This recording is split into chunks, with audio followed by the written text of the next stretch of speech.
बिस्मिल्लाहिर्रहमानिर्रहीम। अस्सलाम वालेकुम दोस्तों, मैं हूं ज़ीशान और आप देख रहे हैं Pakistan pigeon club YouTube channel. दोस्तों, उम्मीद करता हूं आप सब खैरियत से होंगे।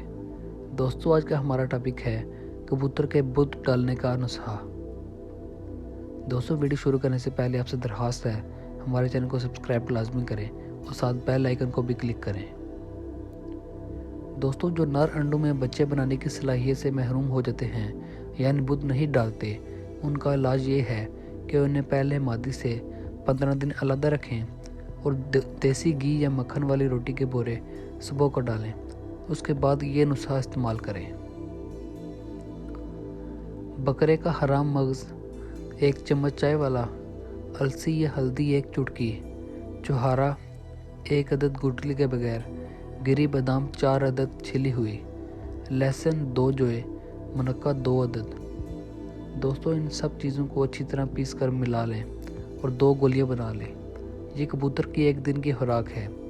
ये गोलियां 15 से 20 दिन तक 10 सीसी दूध के साथ रात के वक्त खिलाएं। इंशाल्लाह आपका कबूतर बिल्कुल ठीक हो जाएगा। दोस्तों, वीडियो पसंद आने की सूरत में वीडियो को लाइक करें, चैनल को सब्सक्राइब करें और साथ घंटी के निशान को भी दबाएं। अल्लाह हाफिज़।